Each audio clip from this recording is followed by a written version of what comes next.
구약 성경 879페이지에 기록되어 있습니다.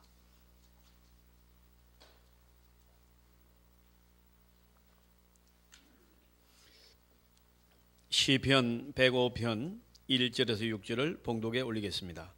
여호와께 감사하고 그 이름을 불러 아뢰며 그가 하는 일을 만민 중에 알게 할지어다. 그에게 노래하며 그를 찬양하며 그의 모든 기이한 일들을 말할지어다. 그의 거룩한 이름을 자랑하라. 여호와를 구하는 자들은 마음이 즐거울지로다. 여호와 그의 능력을 구할지어다. 그의 얼굴을 항상 구할지어다. 그의 종 아브라함의 후손 곧 택하신 야곱의 자손, 너희는 그가 행하신 기적과 그의 이적과 그의 입의 판단을 기억할지어다. 여러분, 오늘 아침 어떻습니까? 네. 오늘 하나님께 감사하고 또 하나님이 행하신 일을 간증하는 또 찬양하는 그런 하루가 되시기를 바랍니다. 그런 의미에서 시편 105편이 감사를 위한 시다, 그렇게 말할 수가 있습니다. 시편 105편 1절에 너희는 주님께 감사하면서 그의 이름을 불러라. 그가 하신 일을 만민에게 알려라. 그에게 노래하면서 그를 찬양하면서 그가 이루신 놀라운 일들을 전하여라.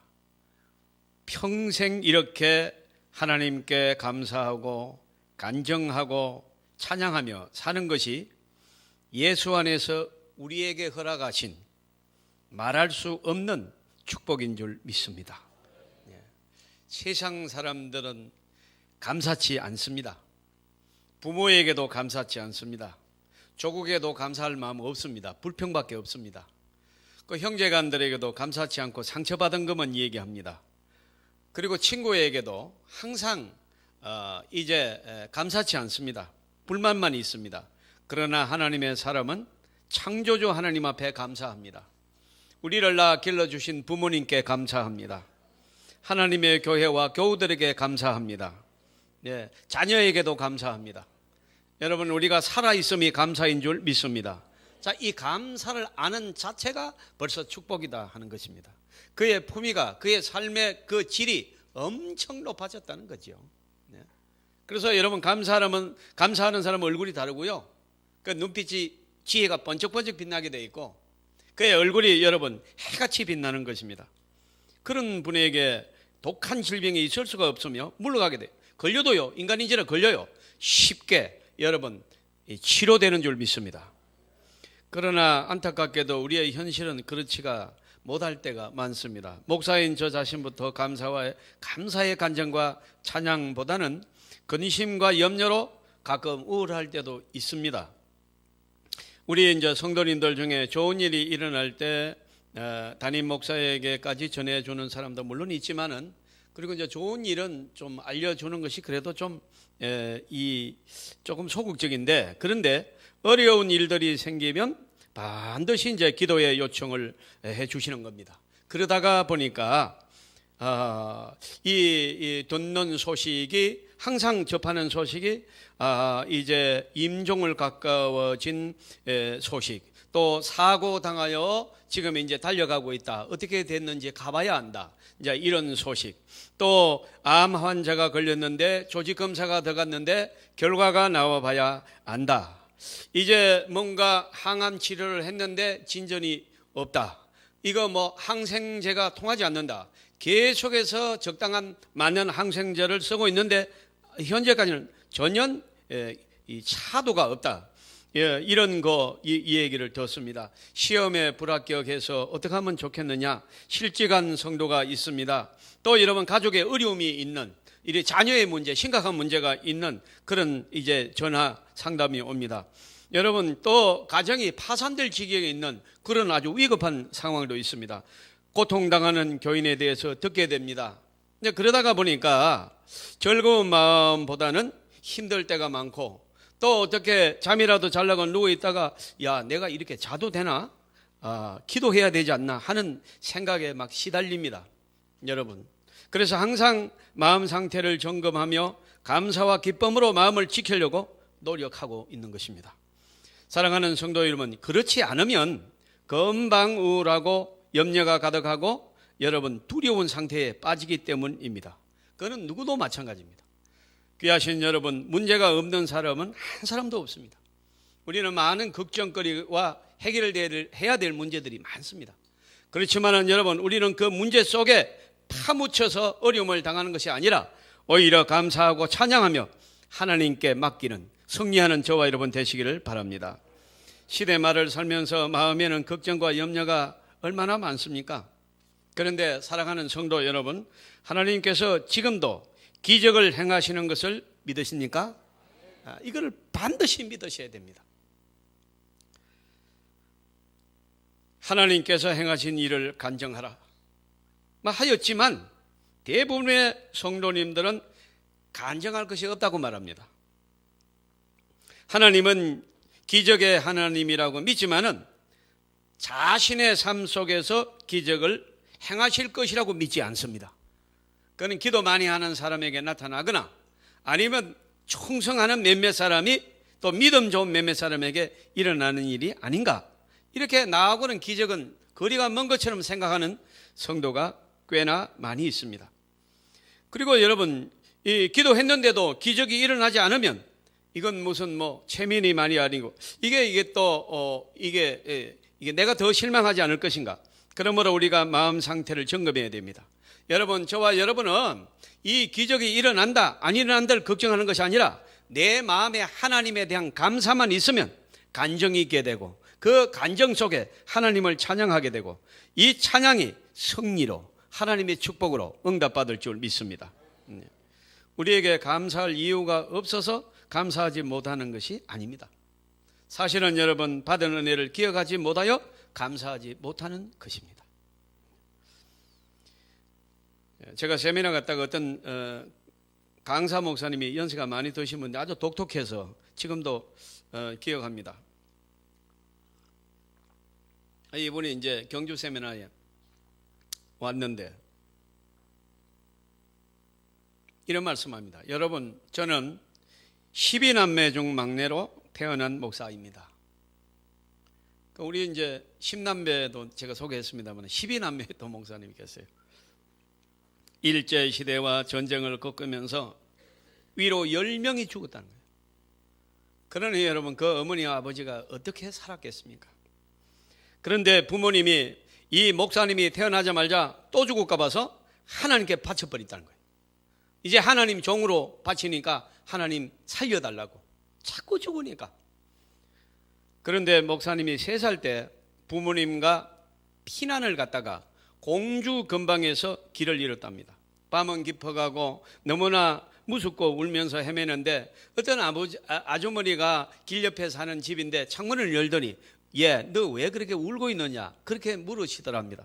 그래 나는 어머니하고 나왔다가 피난 가는데 어머니를 잃어버렸다고 하니까 세상에 그 잠깐 있어라 이러면서 이 아주머니가 나와서 아이를 넣고 공주 시내를 네 어머니 찾으러 가자 이러면서 여러분 하루 종일 공주 시내를 돌았다는 거예요. 자기는 여러분 잠이 들어서 그냥 그 아주머니 등에서 잠이 들어서 몰랐는데 막 울음소리가 나서 깨보니까 엄마 아버지가 앞에서 울고 계시더랍니다. 이 아주머니가 엄마 아버지를 찾은 거예요. 사랑하는 성도 여러분, 이 목사님이 눈물을 훔치면서 나는 지금도 그때 일을 생각하면 모든 것이 감사할 따름입니다. 만약 그때 내가 부모님을 못 찾았다면 내 삶이 어떻게 되었을까 생각하면 정말로 아찔하고 우리 부모님은 또 어떻게 살았을까 하는 그런 마음에 평생 짐이 되었을 텐데 내가 그때 우리 부모를 찾아준 그 아주머니가 감사하고 하나님이 감사하고 여러분 그으로부터 감사를 배웠다고 하는 것입니다. 실제 우리에겐 감사할 것이 너무 크고 많습니다. 그것을 보는 눈이 뜨였느냐 하는 것이 문제일 뿐입니다. 아무리 힘든 일이 많아도 여러분 하나님께서 나를 위하여 독생자를 아끼지 아니하시고 나를 주시고 사랑하셨음이 변함이 없는 줄 믿습니다. 저도 여러분 이 서울 생활을 하면서 잊지 못할 분이 계십니다. 서울에서 여러분 먹을 때도 없고 잘 때도 없고 갈 데도 없는 그런 처지에 있는 저를 보시고 서울에 있는 어떤 집사님이 우리 집에 와서 하숙을 하렵니다. 세상에 여러분 하숙비가 있으면은 여러분 잘 데가 없고 먹을 데가 없겠습니까? 그래서 제가 하숙비가 없다고 그랬더니 하숙비 10만 원을 받겠다는 거예요. 그 10만 원은 있느냐 물어요. 10만 원은 있지요. 그거 정도는 돼요. 그래서 10만 원 가지고 무슨 하숙하는 거야? 나는 10만 원밖에 안 받는데요. 그러니까 그 하숙비를 내래요. 먼저 내려. 그 10만 원을 드렸더니 가져갔어요. 그리고 짐을 싸가지고 오랍니다. 그러니까 방 하나를 줍니다. 그 집에서 하숙을 했습니다. 여러분 일주일에 10만 원씩 줍니다. 용돈 하라고. 40만 원을 주는 거예요. 힘을 내라고. 예수 잘 믿으라고. 거기서 제가 성령을 받고 거기서 오늘까지 이 하나님의 종이 되어 복음을 전하고 있는 줄 믿습니다. 네. 어떻게 잊어요? 사랑하는 성도 여러분, 돌아가실 때 자녀들이 다 모였는데 급하게 이욱한 목사를 찾아라고 어디서 목회를 하느냐 물으시더라는 거예요. 전화를 받고 제가 KTX를 타고 올라갔는데 이미 돌아가신 그런 마지막 얼굴을 뵈지 못한 안타까움이 있습니다. 여러분 우리는 지금까지 내가 오늘까지 여기까지 온 것 같아도 누군가 기도한 사람이 있고 누군가 나를 위하여 울어준 사람이 있고 희생한 사람이 있음을 믿으시길 바랍니다. 감사합니다. 그 중에도 우리는 다 몰라도 하나님의 아들 예수 그리스도께서 우리를 위하여 살찌고 피 흘려 주신 십자가의 은혜를 잊지 않으시기를 바랍니다. 우리가 아무리 세상 살기 힘들어도요 넉넉 잡고 100년이면 지나갑니다. 여러분 제가 조금 전에 하나님의 기적이 지금도 일어나는가 질문했습니다. 답변하겠습니다. 물론입니다. 하나님의 사랑은 여전하고 예수님의 은혜는 변함이 없고 성령님은 우리를 떠나지 아니하시는 줄 믿습니다. 엄청난 기적 아래 우리가 살고 있음을 깨달으시기를 바랍니다.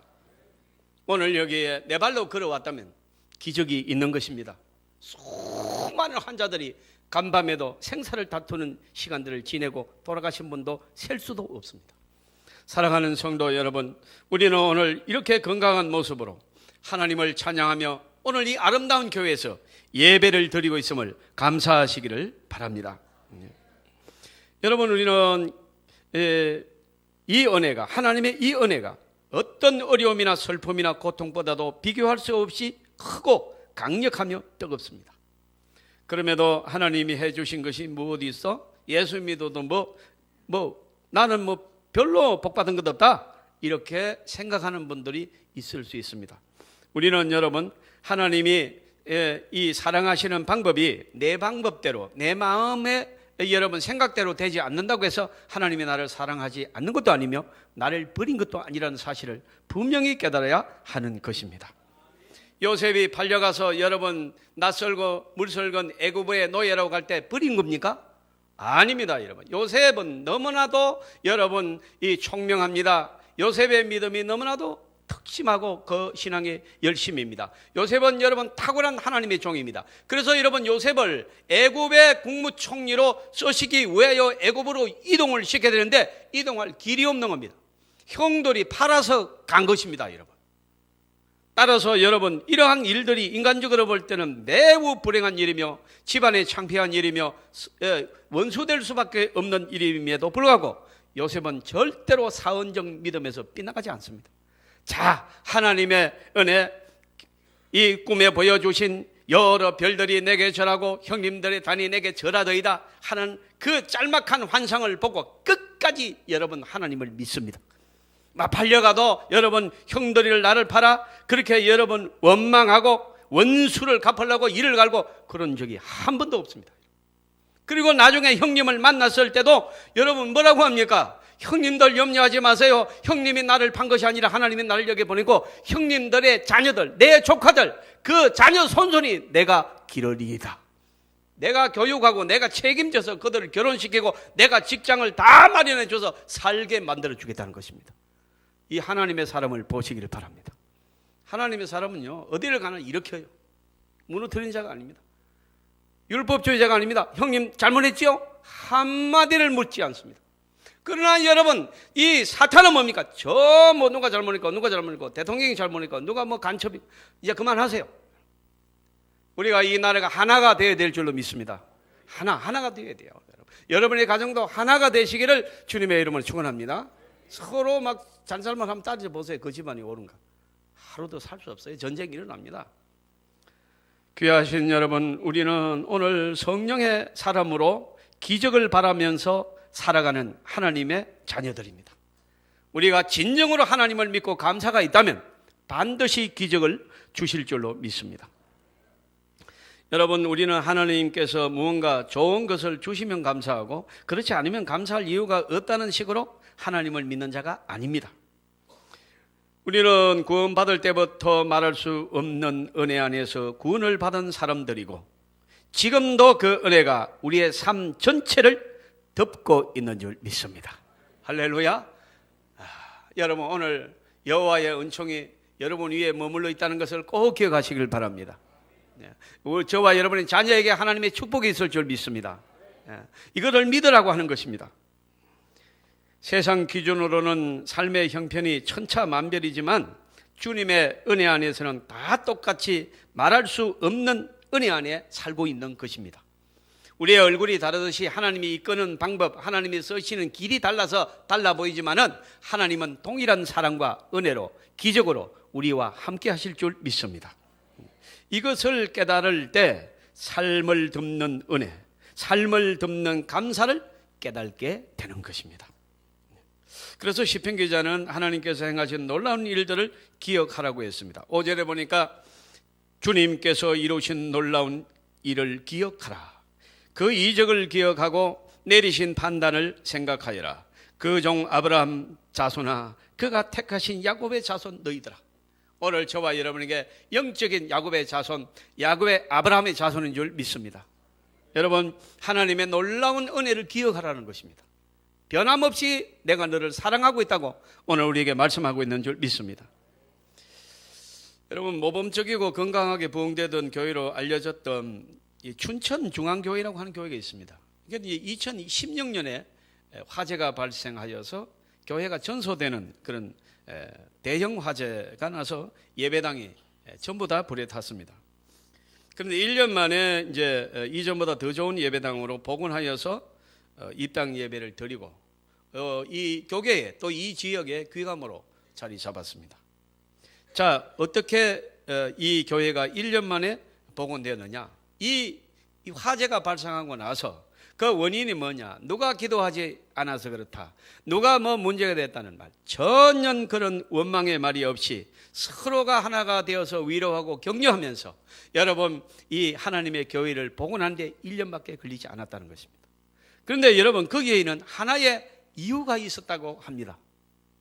여러분, 이 이유를 들어보시면 놀랍습니다. 여러분, 우리도 이제 소방서가 매우 각각에 있습니다. 아마 한 3분이면 올걸요.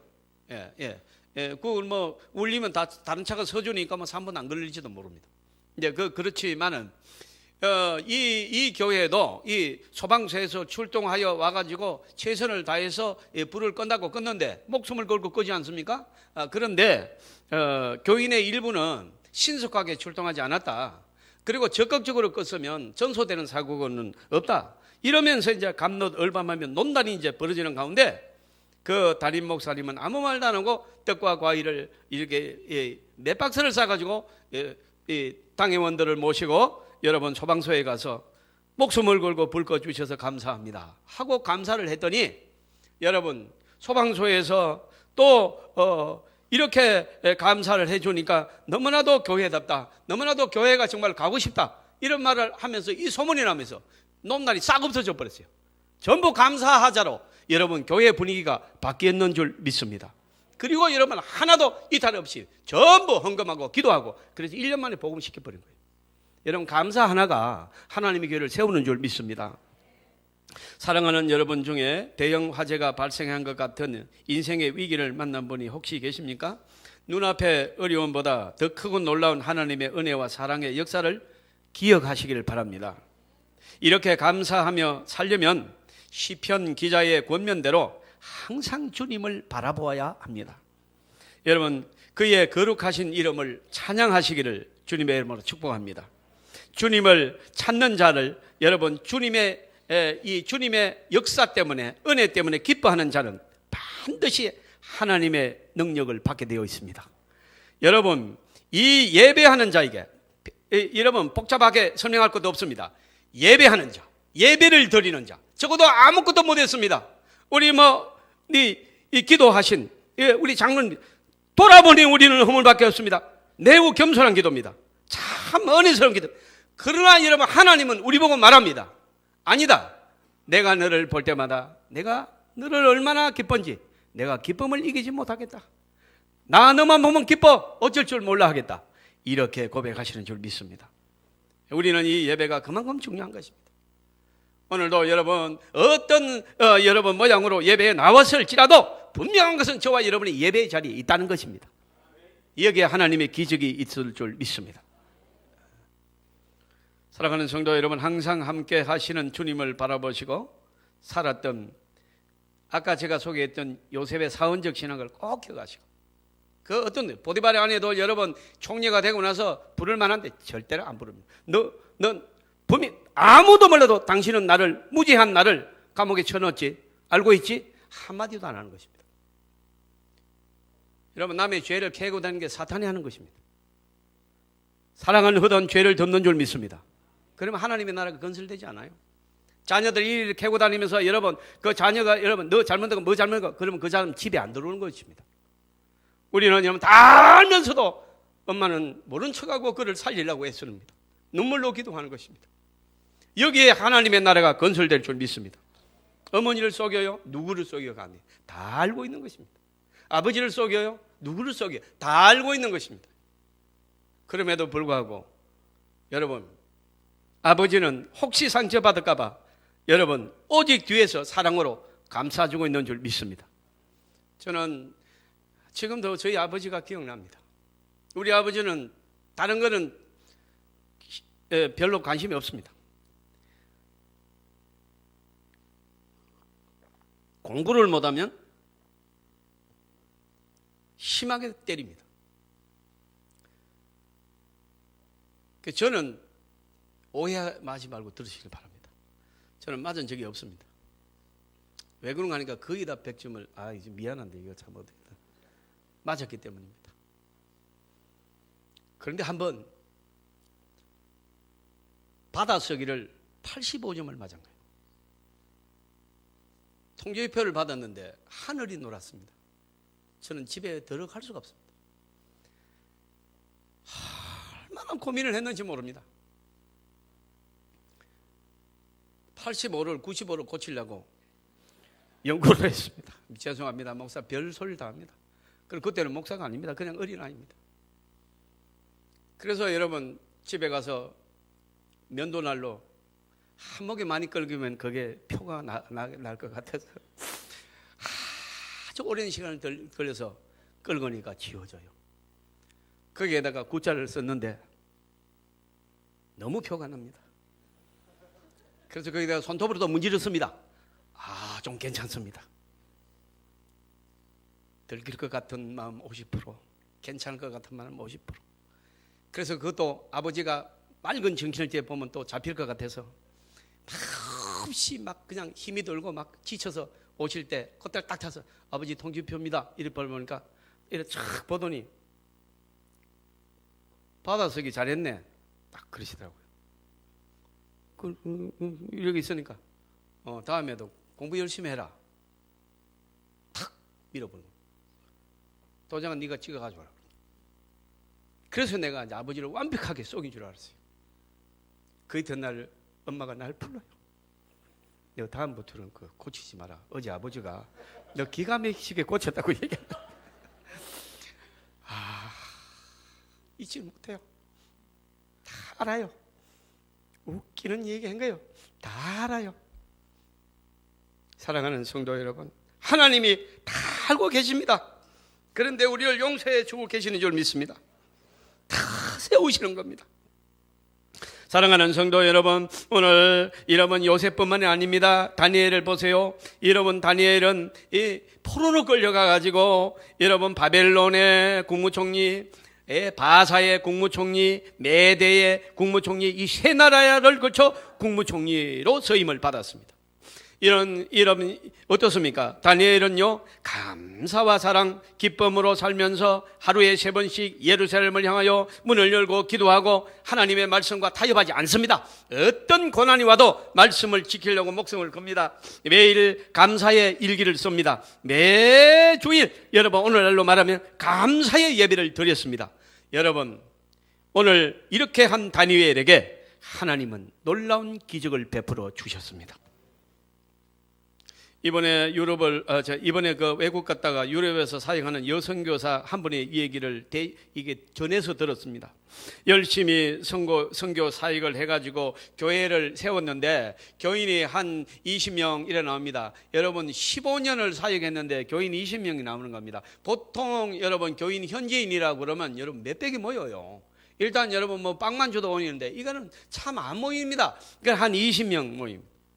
그래서 여러분 이 여선교사님이 늘 그렇게 마음의 짐을 가지고 내가 선교사로서 똑바르지 못하구나, 부족하구나, 가슴이 아프고 또 여러분 후원하는 교회들에게 할 말이 없고 하나님 앞에 죄송하고 그런데 거기다가 뭔가 좀 이게 건강이 안 좋아서 병원에 갔더니 유방암 3기가 된 것입니다. 따라서 여러분 이 여선교사님이 이게 도무지 감출 수가 없어서 주일 예배 마치고 나서 광고할 때 제가 교인들한테 말했습니다.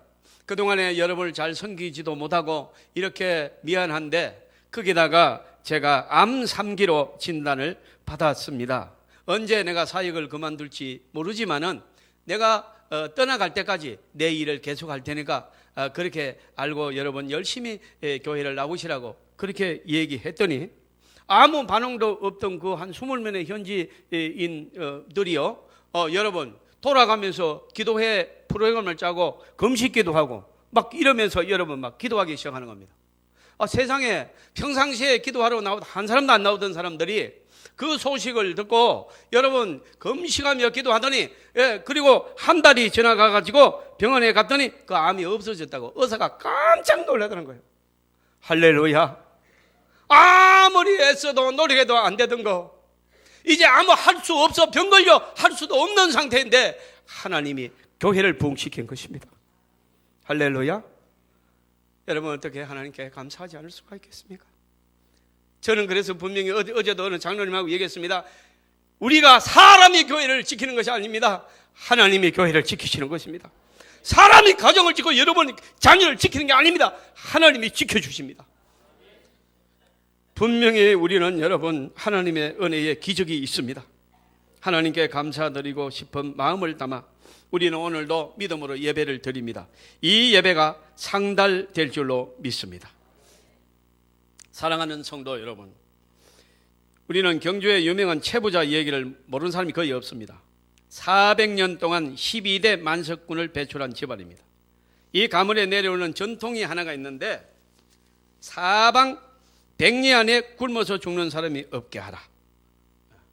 그리고 여러분 그가 대대로 여러분 엄청난 농사가 지어지면 그것을 여러분 혼자 부를 축적하는데 땅 사고 뭐 그런 것도 했겠지만은 그 중에 일부를 반드시 여러분 굶어 죽는 사람을 없앴다는 거예요. 저와 여러분이 하나님의 축복을 받았다면 그것은 내가 가지려고 하는 것이 아니라 사명으로 쓰라고 주신 것인 줄 믿습니다. 건강이 있건 물질이 있건 재능이 있건 하나님의 교회를 위하여 사용하는 저와 여러분 되시기를 주님의 이름으로 축복합니다. 이 시간 하나님께 삶 전체를 덮는 감사를 올리시기를 바랍니다. 지난주에 이어서 이번 주에도 감사의 메시지가 나갔습니다. 우리는 이제 한 해를 보내면서 하나님 앞에 감사로 마무리되기를 주님의 이름으로 축복합니다. 내년에도 여러분 감사함으로 기적이 일어나는 성도와 가정과 교회가 되기를 주님의 이름으로 기원합니다. 우리 한번 통성으로 기도하겠습니다.